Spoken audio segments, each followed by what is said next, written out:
हो गया। तो दीजिए आप हेडिंग भारत शासन अधिनियम 1858।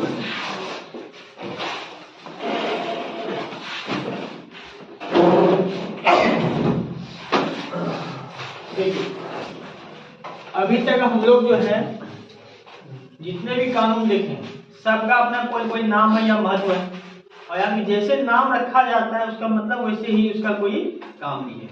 जैसे पहले हमने देखा रेगुलेटिंग एक्ट। रेगुलेटिंग मतलब होता है नियंत्रण या विनियामक। तो शुरुआत में नियंत्रण स्थापित करने के लिए रेगुलेटिंग एक्ट लाया गया। फिर जब धीरे धीरे लगा कि नहीं कंपनी उस हिसाब से फायदा नहीं दे रही है जिस हिसाब से सोच के भेजे थे, तब उसका समय निर्धारित किया गया 20-20 वर्षों के लिए। तो उसके लिए क्या लाया? चार्टर अधिनियम। ठीक है। तो कुल कितने अधिनियम चार्टर अधिनियम आए? 4। कब कब?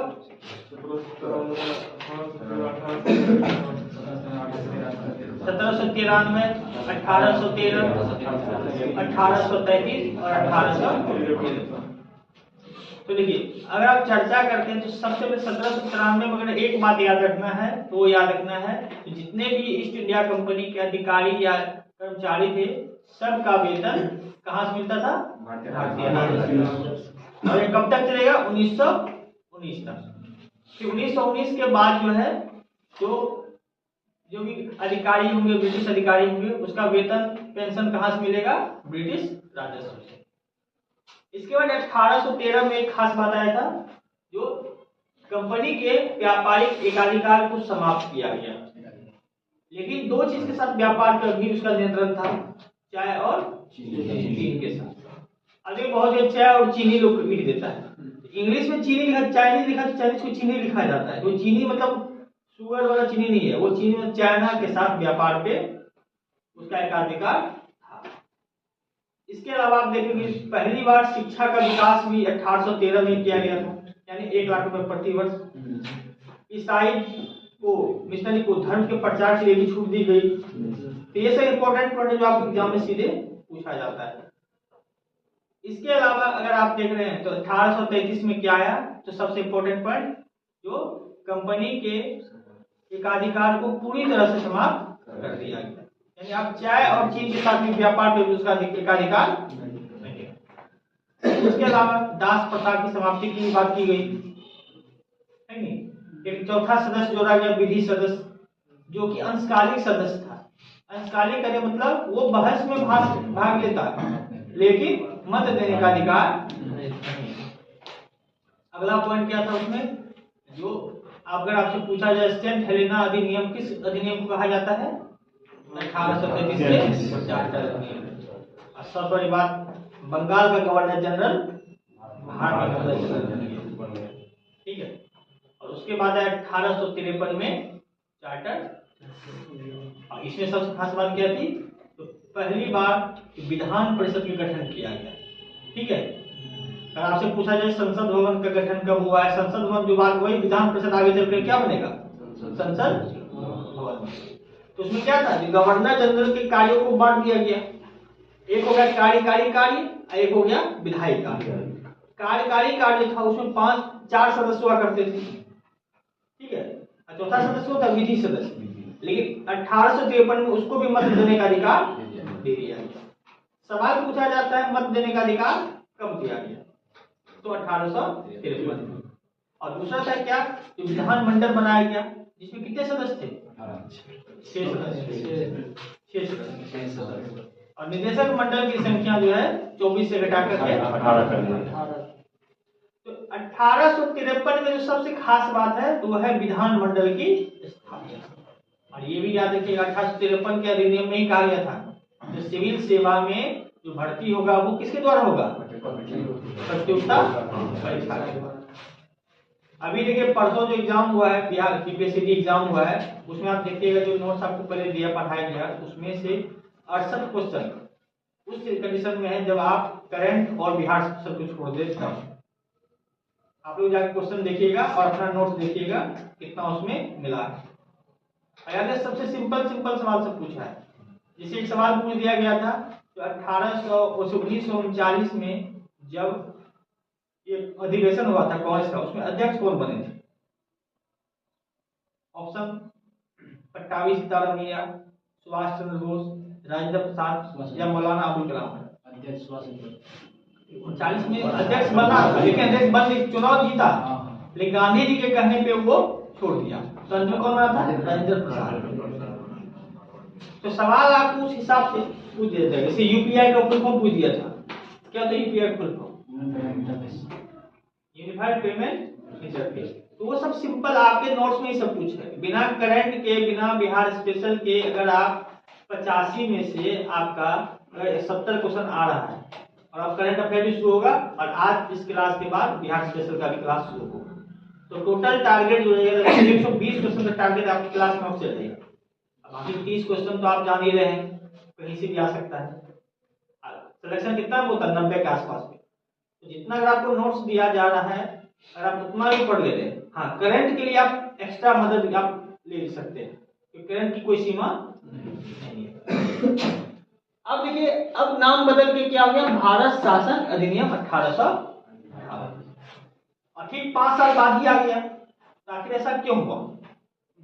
पहले तो 20-20 साल पे आता था, अब 5 साल में ही नया कानून आ गया।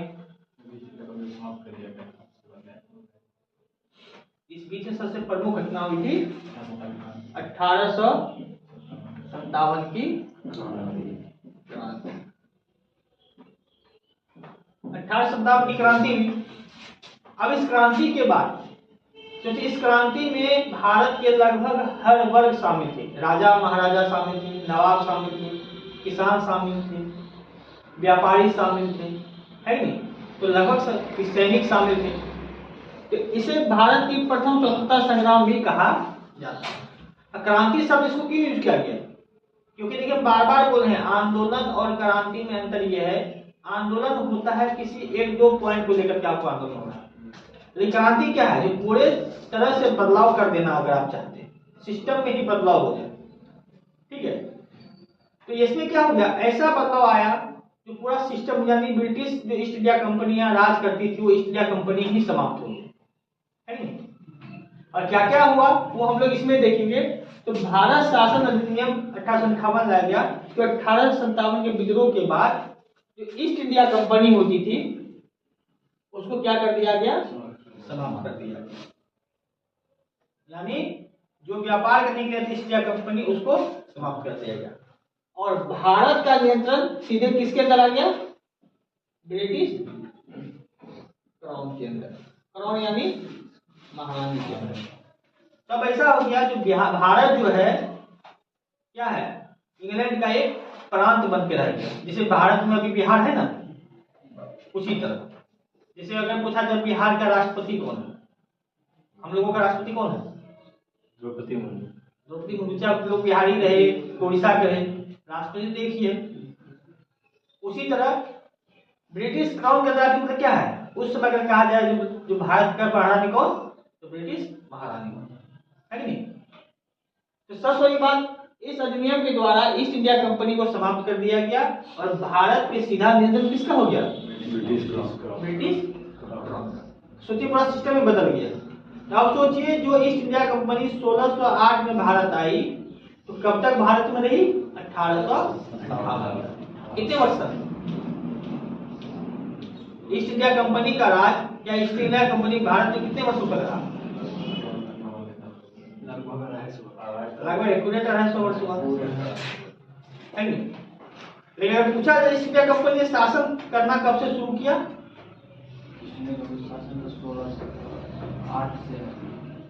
1765 से, बंगाल की दीवानी मिलने के बाद। पहले तो केवल व्यापारी था ना। 1765 में जब उसको इलाहाबाद की संधि के बाद दीवानी प्राप्त हुआ तब से वो शासन करना शुरू किया। तो लगभग 90 वर्षों तक शासन किया, लेकिन कंपनी कितने वर्षों तक भारत में रही? 250 वर्षों तक। तो पहला पॉइंट ये हो गया, ईस्ट इंडिया कंपनी समाप्त हो गया और भारतीय जो है भारत जो है किसके अधीन हो गया? ब्रिटिश। अब सोचिए ईस्ट इंडिया कंपनी जो समाप्त हो गया, ईस्ट इंडिया कंपनी तो कई सारे पद थे ना, यानी गवर्नर जनरल भी था, ये भी किसका पद था? ईस्ट इंडिया कंपनी का। आपने देखा होगा नियंत्रक मंडल भी था और निदेशक मंडल भी था, क्योंकि याद है निदेशक मंडल क्या था? कंपनी के व्यापारिक गतिविधि को नियंत्रित करता था। नियंत्रक मंडल क्या करता? इसके राजनीतिक गतिविधि को नियंत्रण करता था, और गवर्नर जनरल सबको कंट्रोल करता था। लेकिन जब ईस्ट इंडिया कंपनी ही समाप्त हो जाएगा तो इसका कोई पावर होगा? तो ईस्ट इंडिया कंपनी समाप्त हुआ तो ये पद भी समाप्त हो गया, ये पद भी समाप्त हो गया, और ये पद भी समाप्त हो गया। ठीक है, तो पहले यहां तक लिख लीजिए, फिर आगे देखते हैं। पहला पॉइंट 1857 के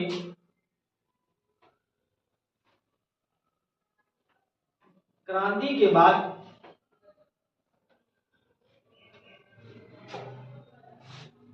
1857 के क्रांति के बाद ब्रिटिश क्राउन ने या ब्रिटिश संसद ने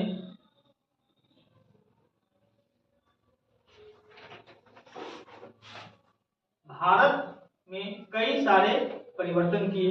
भारत के शासन व्यवस्था में कई सारे परिवर्तन किए। भारत के शासन व्यवस्था में कई सारे परिवर्तन किए।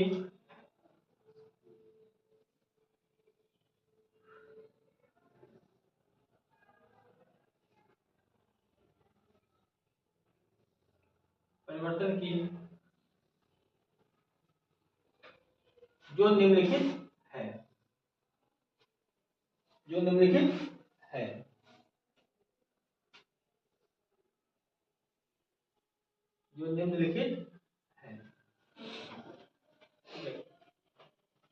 पहला पॉइंट किया ईस्ट इंडिया कंपनी को समाप्त कर दिया गया।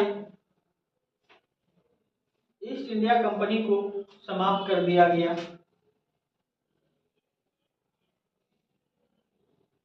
ईस्ट इंडिया कंपनी को समाप्त कर दिया गया। क्या वीडियो देखिए तो ईस्ट इंडिया कंपनी को समाप्त कर दिया गया तथा भारत पर ब्रिटिश क्राउन का नियंत्रण स्थापित किया गया। भारत पर ब्रिटिश क्राउन का नियंत्रण स्थापित किया गया।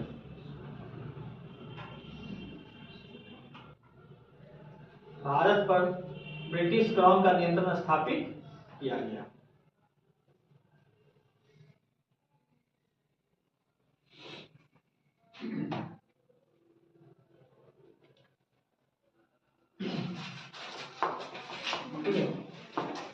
अब देखिए सिंपल सी बात है, कंपनी खत्म तो उसके लिए पद भी समाप्त हो जाएंगे। तो गवर्नर जनरल का भी पद समाप्त हो जाएगा, नियंत्रक मंडल का भी पद समाप्त हो जाएगा, और निदेशक मंडल का भी पद समाप्त हो जाएगा। उसी में लिखिएगा अगला पॉइंट, कंपनी की समाप्ति के कारण निदेशक मंडल और नियंत्रक मंडल का पद भी समाप्त हो गया। कंपनी की समाप्ति के कारण निदेशक मंडल और नियंत्रक मंडल का पद भी समाप्त हो गया। निदेशक मंडल और नियंत्रक मंडल का पद भी समाप्त हो गया।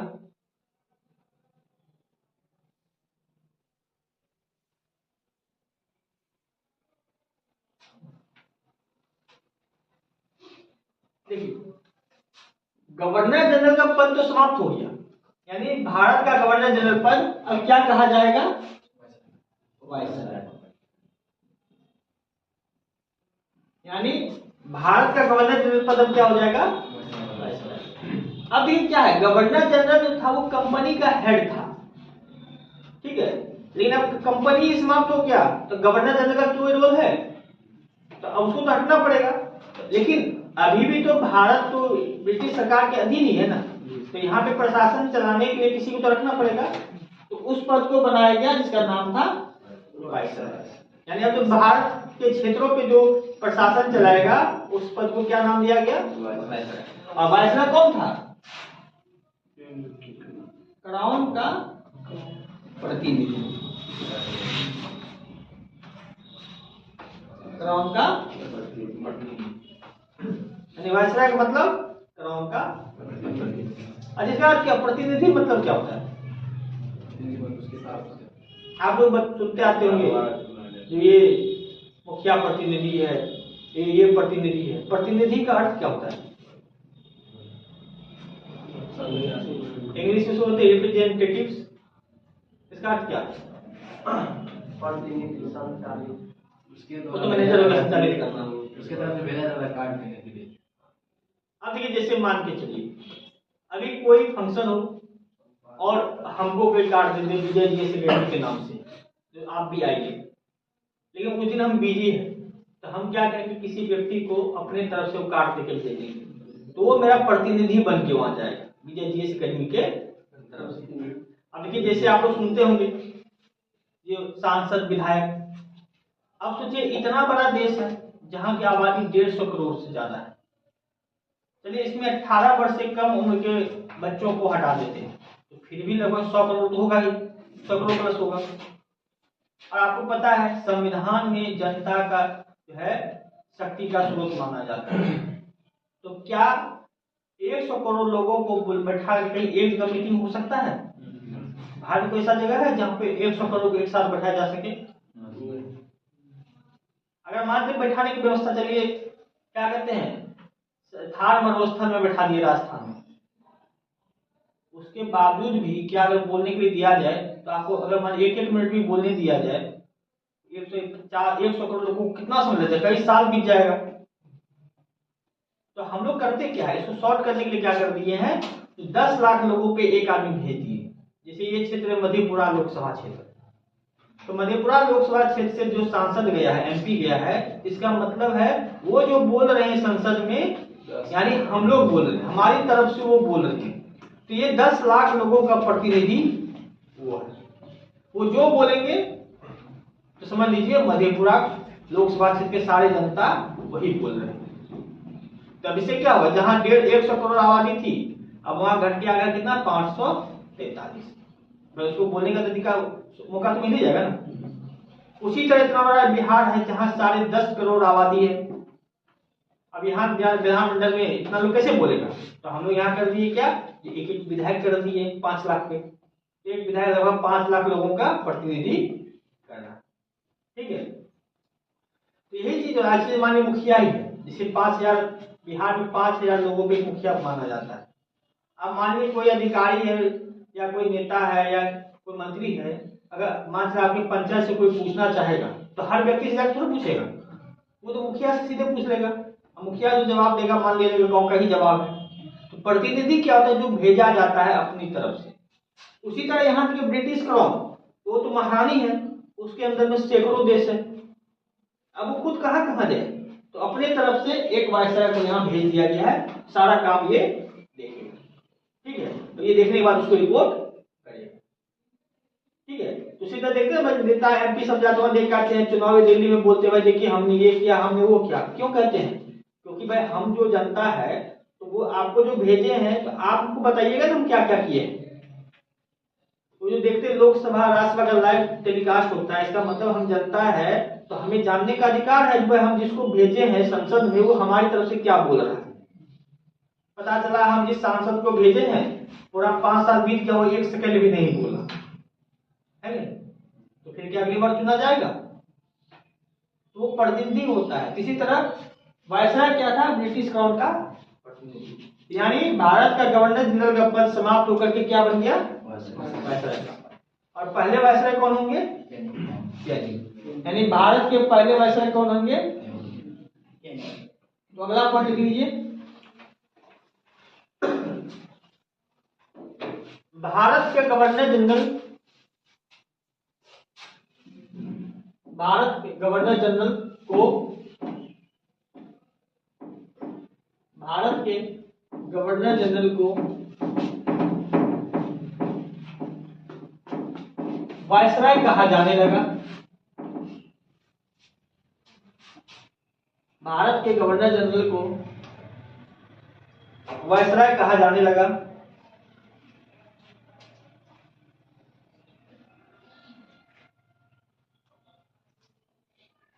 उसी में वायसराय का अर्थ होता है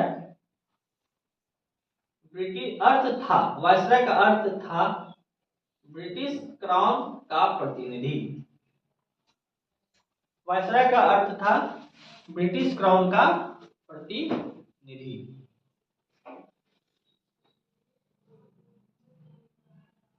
ब्रिटिश क्राउन का प्रतिनिधि।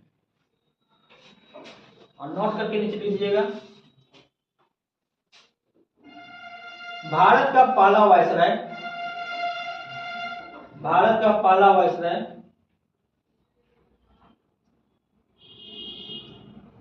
भारत का पहला वायसराय लॉर्ड कैनिंग था।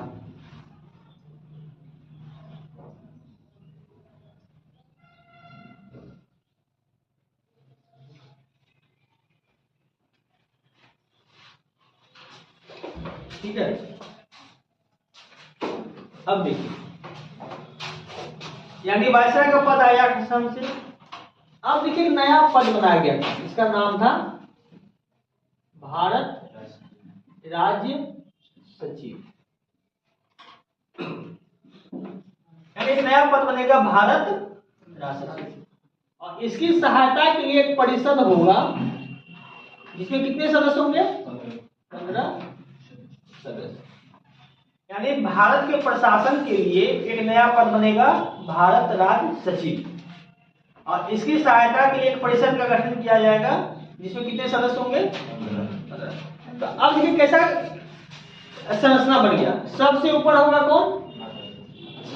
सबसे ऊपर होगा ब्रिटिश क्राउन,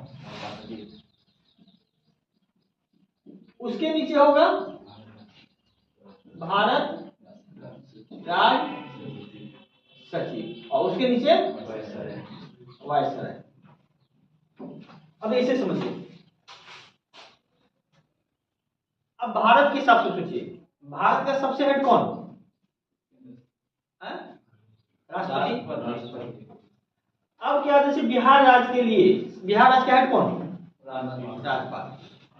तो सबसे पहले इसको मान चलिए वो हेड हो गया, उसके नीचे हो गया राज्य सचिव, और सबसे अभी मुख्यमंत्री अपना काम चला रहे हैं। उसी तरह ब्रिटिश क्राउन सबसे ऊपर होगा जिसके अंदर बहुत सारे देश हैं। क्या बंद हो गया? उसके नीचे होगा भारत राज्य सचिव जो केवल भारत के प्रशासन को देखेगा, और उसके नीचे होगा वायसराय। ठीक है, लेकिन याद रखिएगा भारत राज्य सचिव ये कहां से काम करेगा? लंदन से। ये वायसराय भारत से। ठीक है, यानी भारत राज्य सचिव का पद बनाया जाएगा जिसमें कुल कितने सदस्य होंगे परिषद में? 15 सदस्य होंगे। और याद रखिएगा हमने क्या कहा था, 1793 में जितने भी अधिकारी या कर्मचारी होंगे जो भारत के प्रशासन से जुड़े होंगे उसका वेतन कहां से मिलेगा? भारतीय राज्य। भले ही भारत राज्य सचिव और ये 15 सदस्य कहां पे है? कहां पे? लंदन में, लेकिन इसका वेतन कहां से मिलेगा?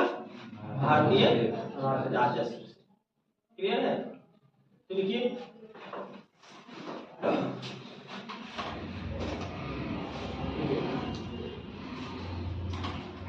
भारत राज्य सचिव नाम का,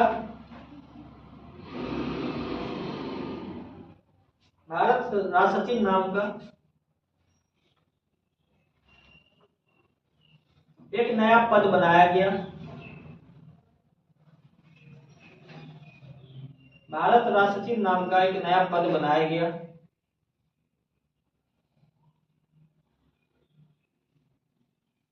और उसकी सहायता के लिए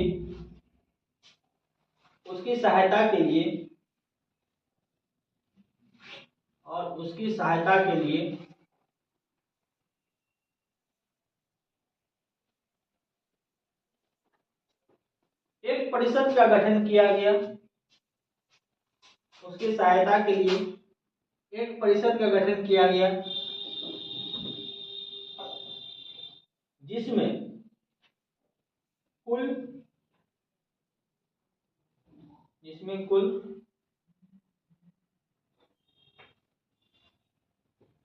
15 सदस्य थे, कुल 15 सदस्य थे।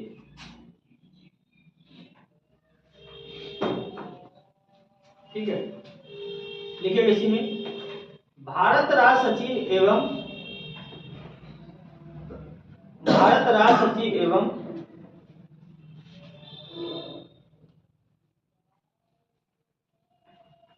उनके परिषद के सदस्यों का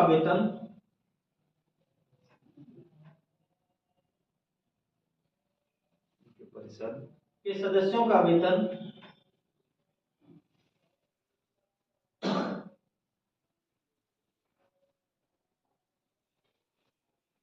भारतीय राजस्व से ही दिया जाता था।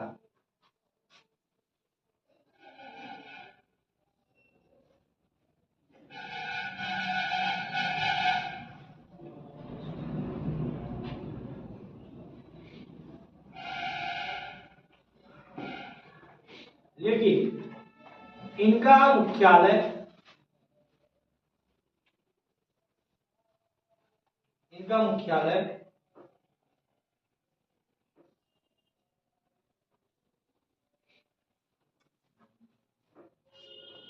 लंदन में था। इनका मुख्यालय लंदन में, ओके। भारत परिषद अधिनियम 1861 परिषद होगा। परिषद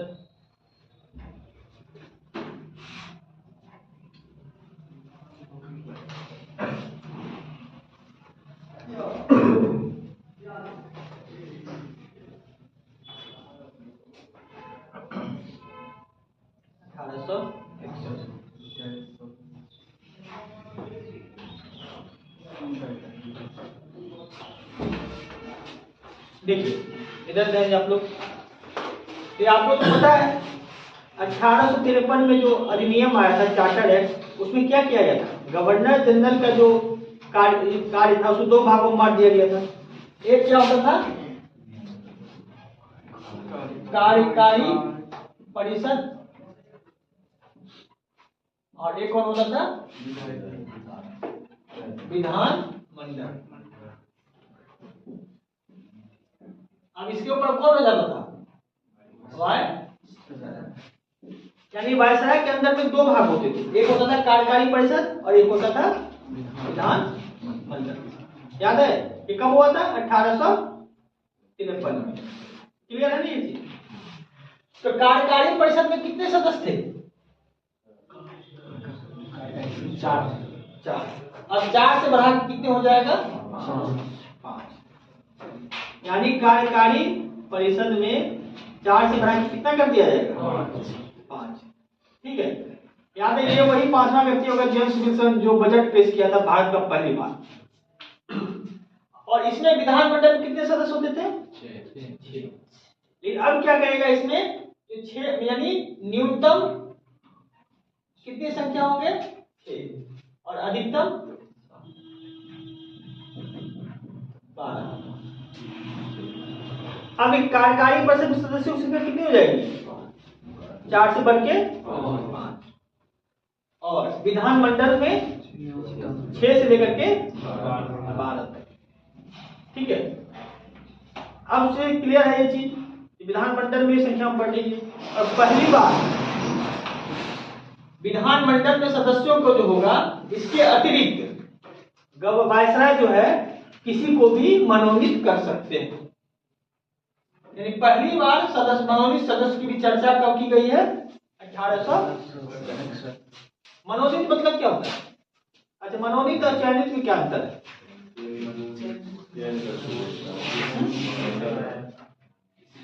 इलेक्शन के द्वारा चुना जाता है।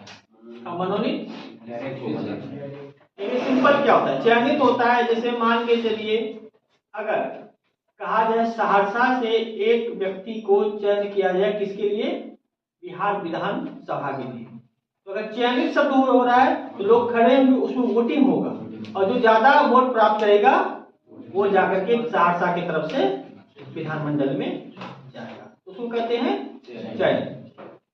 लेकिन कभी कभी ऐसा होता है, चलिए मान के चलिए एक व्यक्ति को सहरसा से चुनना है, अब चुनाव होकर के राज्यपाल ने क्या किया, किसी एक व्यक्ति को चुन लिया, आप सहरसा की तरफ से आपको बोल दीजिए, तो हो गया मनोनीत। यानी बिना चुनाव को होता, किसी को उठा के आप डाल दिए।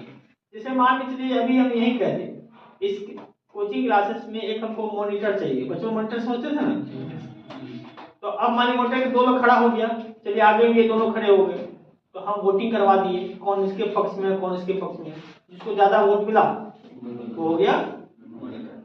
इसको कहते हैं चयन, चुनाव। लेकिन हम बिना चुनाव के कहते भाई ये इसको मॉनिटर बना दे रहे, ये हो गया मनोनीत करना। ठीक है, तो इसमें क्या होगा, विधानमंडल में न्यूनतम सदस्यों की संख्या कितनी रखी गई और अधिकतम। इसके अलावा मनोनीत भी सदस्य होंगे, तो वायसराय के द्वारा 3 सदस्य मनोनीत होंगे। एक होंगे बनारस के राजा, इसका नाम होगा ईश्वरी प्रसाद सिंह। दूसरा होगा पटियाला के महाराजा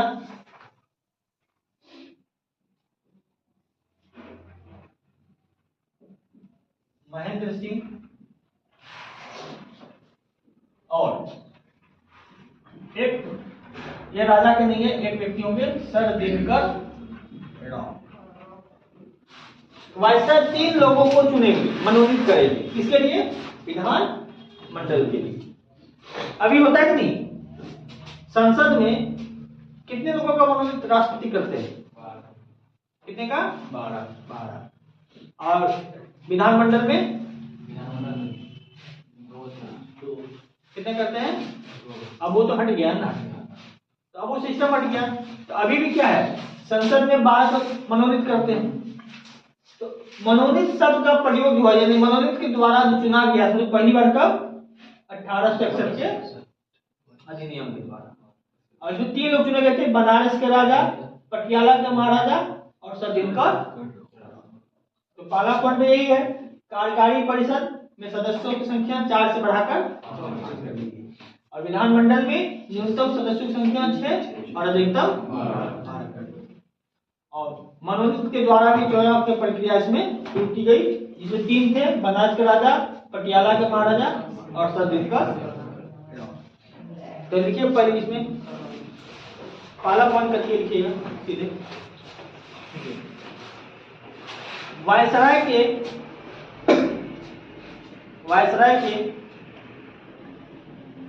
कार्यकारी परिषद में, वायसराय के कार्यकारी परिषद में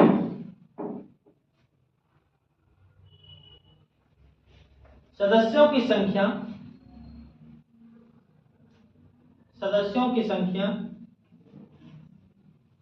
4 से बढ़ाकर 5 कर दी गई,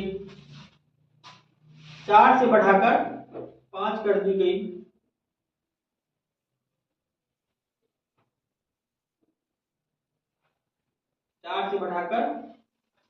दी गई। तथा विधानमंडल में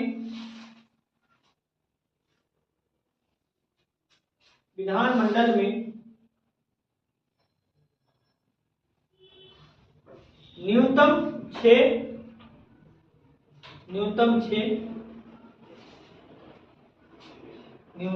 6 और अधिकतम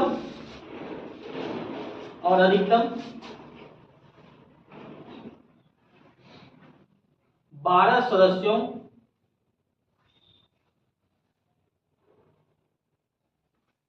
सदस्यों की व्यवस्था की गई।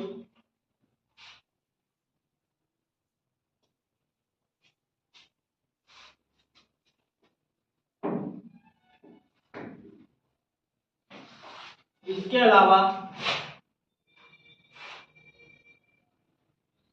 मनोनीत सदस्य का भी प्रावधान किया गया।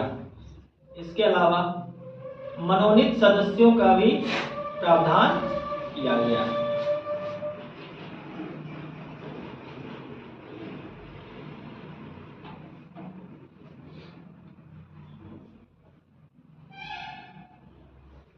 प्रावधान किया गया। ठीक है, उसे लिखिएगा, नोट करके। वायसराय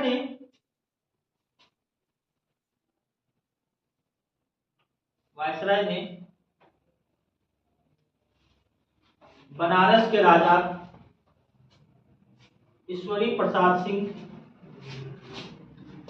वायसराय ने बनारस के राजा ईश्वरी प्रसाद सिंह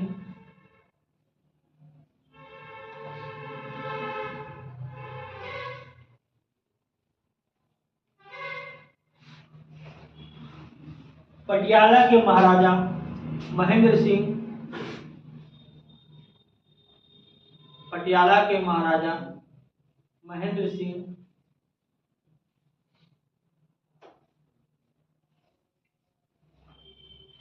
तथा सर दिनकर राव को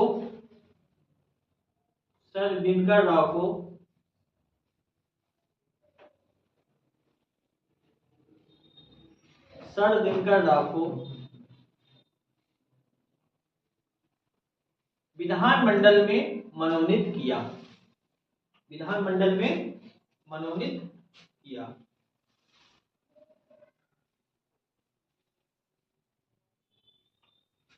विधानमंडल में मनोनीत किया। ठीक है, यानी सदस्यों की संख्या बढ़ाई गई, चाहे वो कार्यकारी परिषद हो या विधानमंडल। और याद रखिएगा, मनोनीत के द्वारा पहली बार चयन कब हुआ था? 1861 में। अब देखिए, इसी अधिनियम के द्वारा वायसराय को कौन सी शक्ति दी गई? अध्यादेश की शक्ति। अध्यादेश नाम सुना लोगों ने? क्या होता है अध्यादेश? नहीं, वो अध्यादेश नहीं है ये अध्यादेश आर्टिकल 123। अच्छा, मतलब कानून जो कोई जरूरी कार्य होता है, कानून बनाना जरूरी पड़ जाता है। हाँ, राष्ट्रपति कानून बना सकता है, बाद में उसको पारित कराए। हाँ, बाद में पारित कराएगा। देखिए, अध्यादेश क्या होता है? अब देखिए, जैसे मान के चलिए अभी बहुत जरूरी है कानून, लेकिन अभी कोई संसद का सत्र नहीं चल रहा है, क्योंकि आगे नियम होता है क्या, कोई भी अगर कानून बनता है तो पहले संसद के दोनों सदन से पारित होता है, लोकसभा और राज्यसभा। लोकसभा में भी पारित होगा, राज्यसभा में भी पारित होगा, और उसके बाद वो कहाँ जाता है? राष्ट्रपति के पास। और राष्ट्रपति जैसे ही उसमें साइन कर देते हैं तो वो क्या बन जाता है? कानून बन जाता है। क्लियर है? अब मान के चलिए अभी संसद सत्र नहीं चल रहा है और अचानक किसी कानून की आवश्यकता हो गई तो क्या होगा? अब बहुत इंपॉर्टेंट है, उसमें क्या किया जाएगा? तो इतना वेट तो करेंगे भाई, संसद सत्र बुलाइए, बहस कीजिए, 15-20 दिन बहस इसमें कीजिए, फिर उसमें कीजिए, तो राज्यसभा में लोकसभा में महीना 1.5 महीना बीत जाएगा, समस्या आ जाएगी ना। हमें जरूरी है। तो ऐसी स्थिति में राष्ट्रपति क्या करते हैं, या राज्य में राज्यपाल कोई कानून पारित कर देते हैं अपने तरफ से, और पारित कर देते हैं, और बाद में जब संसद सत्र शुरू होगा उसमें फिर उसको चर्चा पे रखा जाता है, तो उसको क्या कहते हैं? अध्यादेश। आगे हम लोग जब पढ़ेंगे पॉलिटी, तो उस अध्यादेश को अगर मान लीजिए राष्ट्रपति ने आज घोषणा कर दिया तो 6 महीने के अंदर उसको पारित कराना आवश्यक है। 6 माह 6 महीने की हुआ पारित करना नहीं, 6 सप्ताह लग चाहिए। वो जब एक से पास में दूसरे में कराना पड़ता है, 6 माह के अंदर पारित करना आवश्यक है, नहीं तो वो कानून समाप्त हो जाता है। इसका मतलब यह है, अध्यादेश जब सत्र नहीं चल रहा हो तो राष्ट्रपति को जो होता है वो अधिकार होता है, कोई कानून बना सकता है। इसमें चर्चा आर्टिकल 123 में। तो ये शक्ति कहाँ कब हुई थी? 1861 में। उस समय वायसराय को ये शक्ति दी गई थी, वो चाहे तो बिना इसके सहमति के भी कोई कानून बना सकता है, क्योंकि कानून बनाने के लिए विधानमंडल की आवश्यकता होती है ना, लेकिन जरूरत पड़े तो इसके बिना भी ये कानून बना सकता है। तो ये जो अध्यादेश की शक्ति दी गई, ये कब दी गई थी? 1861 आज भी देखिए क्या करते हैं लोग, सरकार क्या करते हैं, कोई कानून बनाना हो, अब समझ गए हैं जो भाई संसद में हमारा बहुमत नहीं है, तो क्या करते हैं, जल्दबाजी में अध्यादेश के द्वारा कानून बनवा देते हैं ताकि संसद में बहस करने से बचे। बहुत सारे कानून ऐसे ही बन जाते हैं ताकि वो बहस करना नहीं चाहते। तो आपको क्या, आपसे अगर पूछा जाए क्या ये अध्यादेश सही है या गलत है, क्यों आप सही कह रहे हैं? बहुत सारा कानून बिना चर्चा के बन जाए तो भाई संसद बैठाया किस लिए गया? चर्चा के लिए ही ना। संसद का सत्र ही नहीं चल रहा, जब कानून बड़ा आवश्यक है तब भी तो जरूरी पड़ेगा। ये एक आवश्यकता है लेकिन इसका दुरुपयोग तो ये करना चाहिए, दुरुपयोग से बचना चाहिए। जब बहुत ही आवश्यक हो तभी अध्यादेश जारी करना चाहिए, जो बहुत इंपॉर्टेंट है, अभी वेट नहीं कर सकते उस कंडीशन में। लेकिन जब आपके पास समय है, ज्यादा इंपॉर्टेंट कोई योजना भी नहीं है, तो आप बिना चर्चा के उसको लागू नहीं कर सकते। तो ये जो अध्यादेश की शक्ति दी गई है कब? 1860 में। तो ये जो मेन पॉइंट होता है इस अध्यादेश की शक्ति, विधानमंडल का गठन, तो वो चीज आपको याद रखना है। सदस्यों की संख्या बढ़ रहा घट रहा है आपसे पूछा नहीं जाएगा। अगर 18 सेक्शन में पूछा जाएगा, देखिए पूछा जाएगा अध्यादेश, एक अभी पढ़ेंगे विभागीय प्रणाली भी पढ़ेंगे। 1853 पूछा जाएगा तो विधानमंडल का गठन, 1858 पूछा जाता है तो राज सचिव वायसराय, इसे जोड़ के पूछा जाता है। बस यही आपको चुनना है किसको पकड़ना है किसको छोड़ना है। लेकिन भाई हम तो टीचर हैं, कुछ सब चीज पढ़ाना पड़ेगा, ठीक है। तो लिखिएगा आप लोग, वायसराय को अध्यादेश जारी करने का अधिकार दिया गया। वायसराय को अध्यादेश जारी करने का अधिकार दिया गया। वायसराय को अध्यादेश जारी करने का अधिकार दिया गया।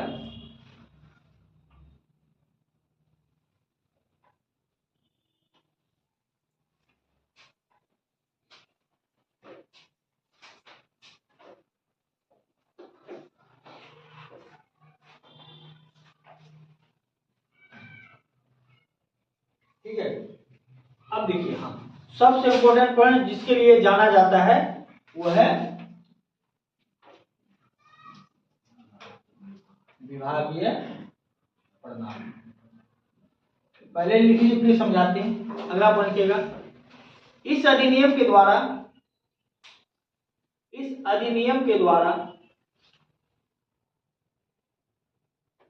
विभागीय प्रणाली की शुरुआत हुई। इस अधिनियम के द्वारा विभागीय प्रणाली की शुरुआत हुई।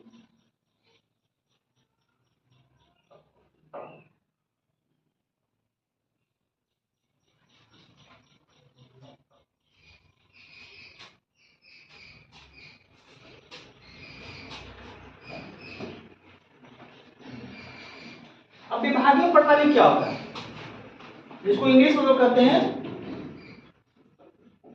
Portfolio system. अनुमान लगा सकते कोई विभागीय प्रणाली?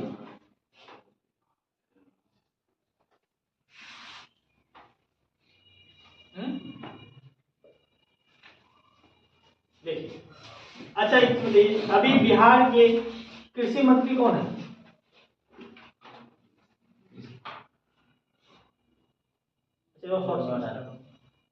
भारत सरकार है। भारत सरकार में कितने सारे विभाग हैं? कृषि विभाग, सूचना प्रसारण विभाग, स्वास्थ्य विभाग, शिक्षा विभाग, ये सब विभाग है नहीं। इसी को कहते हैं विभागीय प्रणाली। यानी इसमें क्या किया गया, जब वायसराय का जो परिषद था इसमें 10 साल के काम को बांट दिया गया। इसका काम खेती कृषि को देखना था, इसका काम शिक्षा को देखना था।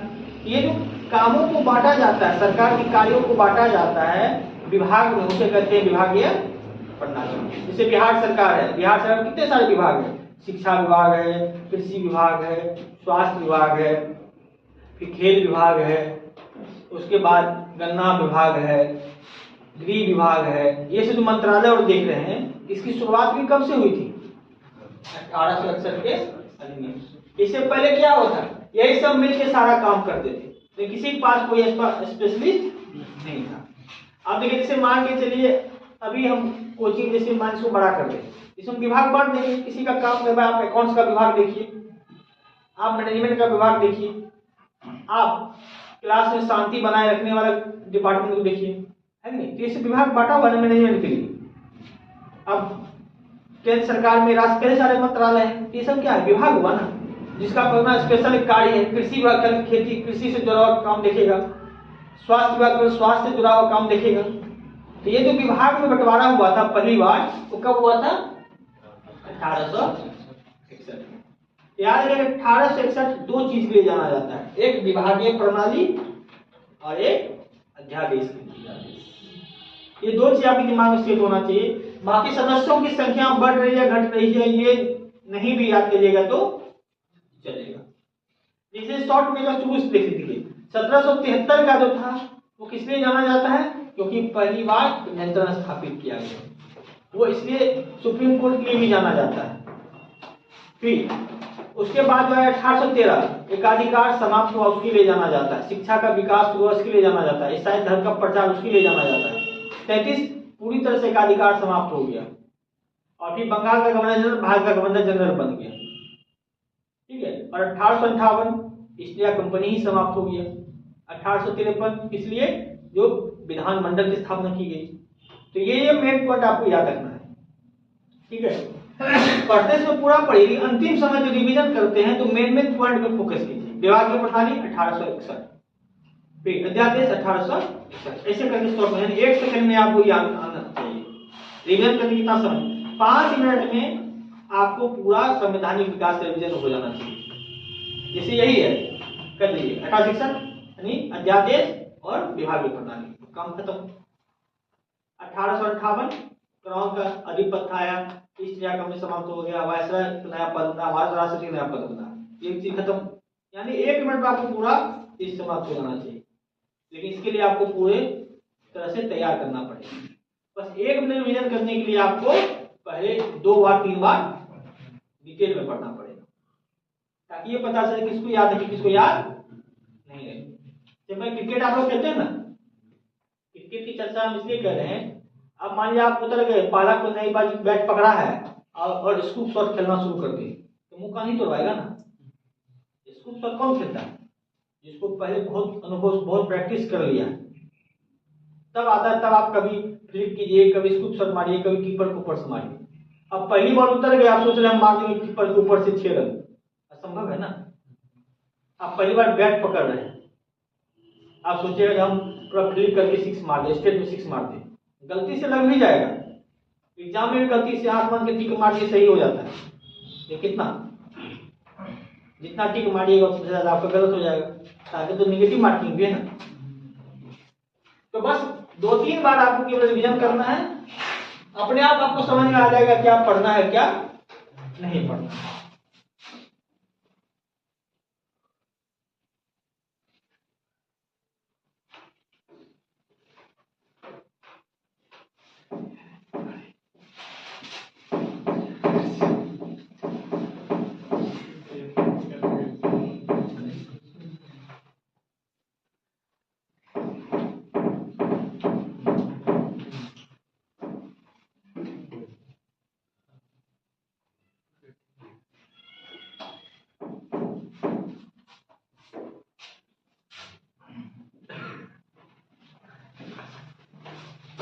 भारत परिषद अधिनियम 1882, इस बार 3 ही बचेगा, 1909, 1919 और 1935। एक होगा 1947।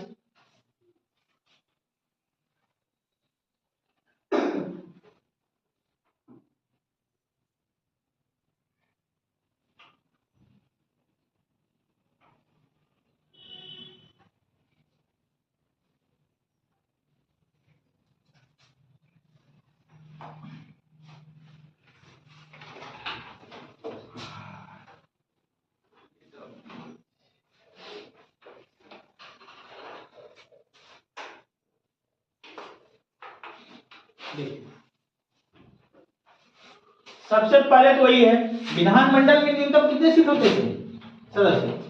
और अधिकतम। अब न्यूनतम को घटा के बढ़ा के 10 किया गया और अधिकतम को। अब विधानमंडल में कितने सदस्य होंगे? न्यूनतम 10 और अधिकतम। तो लिखिए पॉइंट वाइज करके विधानमंडल में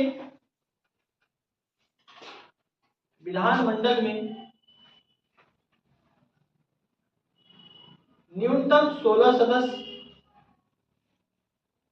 और न्यूनतम 10 सदस्य और अधिकतम 16 सदस्यों की व्यवस्था की गई।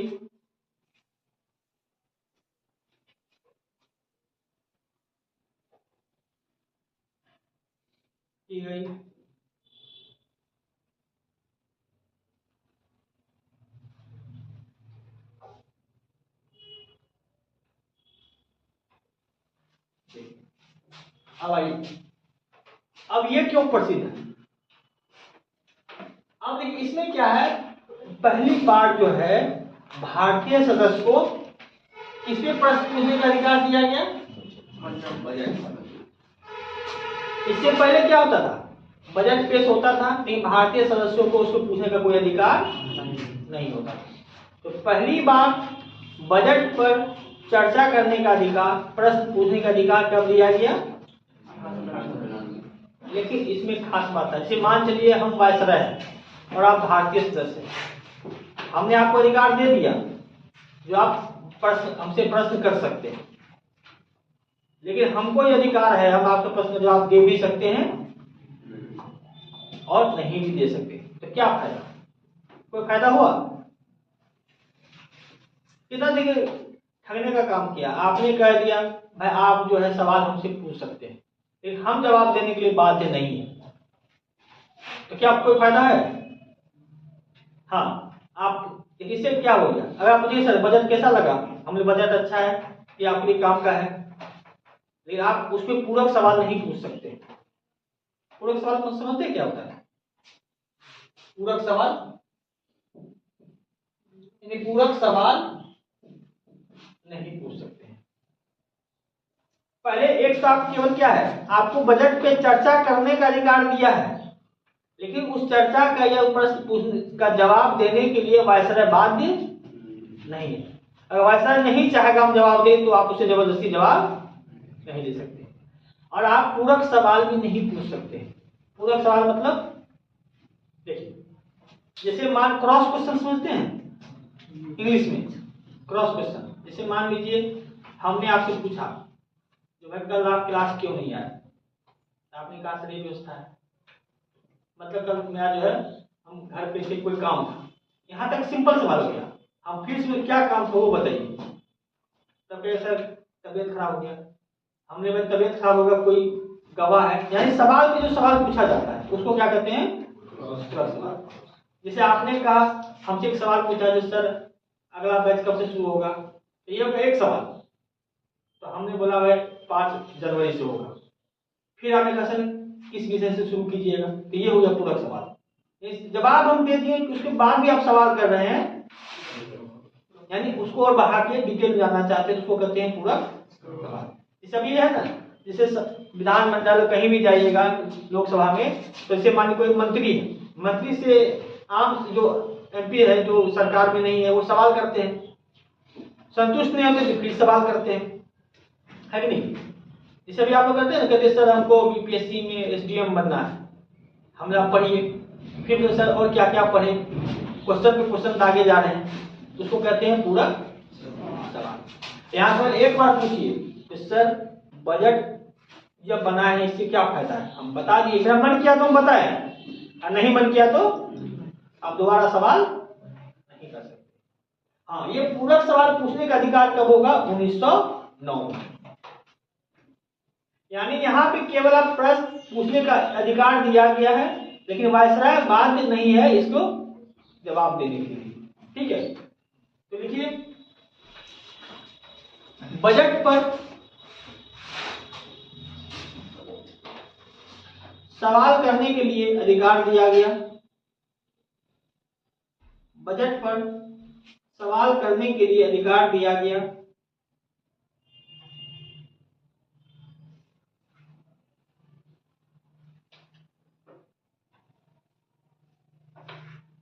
लेकिन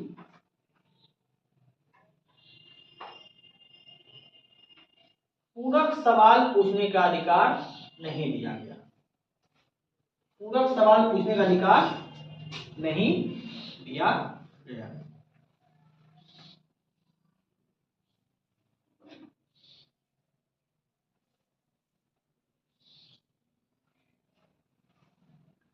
पूरक सवाल पूछने का अधिकार नहीं दिया गया।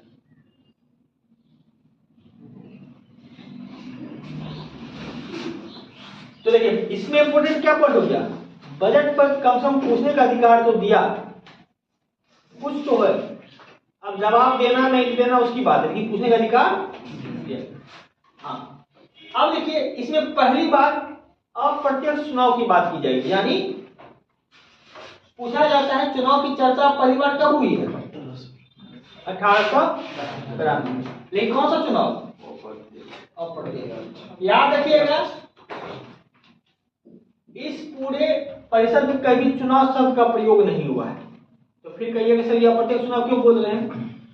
इसमें चर्चा हुआ है, किस शब्द का चर्चा हुआ है, नामांकन।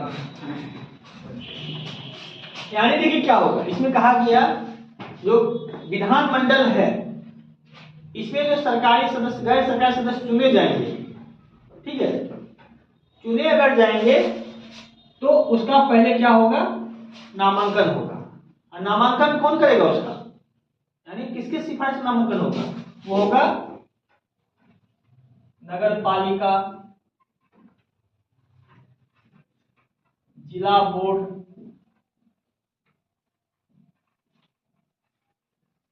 विश्वविद्यालय, व्यापार संघ और प्रांतीय परिषद। इसी लाइन समझ में नहीं आया होगा। ये कहा जाता है अप्रत्यक्ष चुनाव की बात कही गई, लेकिन कभी भी चुनाव शब्द का प्रयोग नहीं किया गया। चुनाव की जगह किसका प्रयोग किया गया, नामांकन का। अब देखिए जैसे अब मान के चलिए हमको बिहार से एक प्रतिनिधि भेजना है, कहाँ पे, विधानमंडल में।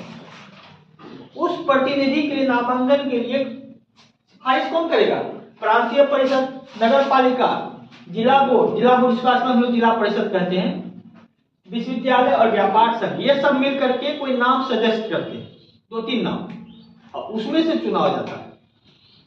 ठीक है, ऐसे नहीं कोई खड़ा हो गया, मतलब समझ गए ना। अब जैसे मानिए को बिहार से एक सदस्य चुनना है, तो यहाँ के जो जितने भी है जिला बोर्ड विश्वास में कहते हैं, जिला परिषद कहते हैं, नगर पालिका, विश्वविद्यालय, व्यापार संघ और प्रांतीय परिषद, इसमें से 5-6 नाम चुनते। अब उस 5-6 नाम में से एक को चुना जाता, ठीक है, तो नामांकन उसका नॉमिनेशन होता। यानी पहली बार अप्रत्यक्ष चुनाव की बात कही गई, लेकिन कहीं भी चुनाव शब्द का प्रयोग नहीं हुआ। चुनाव की जगह किसका प्रयोग हुआ, नामांकन का। और नामांकन के लिए सिफारिश कौन करेगा, ये सब करेगा। लिखिएगा अगला पॉइंट, पहली बार नहीं समझ आया क्या, पहली बार विधानमंडल में अप्रत्यक्ष चुनाव का प्रावधान किया गया। पहली बार विधानमंडल में अप्रत्यक्ष चुनाव का प्रावधान किया गया। अप्रत्यक्ष चुनाव का प्रावधान किया गया, लेकिन इस अधिनियम में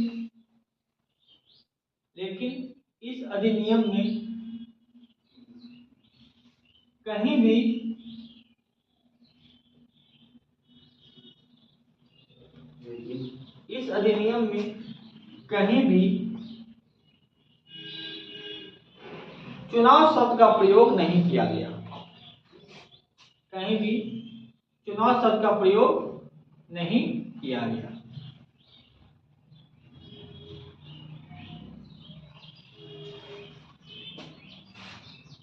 नहीं, बस आपको इतना ही लिखना है, बाकी वो तो समझाने के लिए था। ठीक है, तो आज पे इतना ही जाने देते हैं।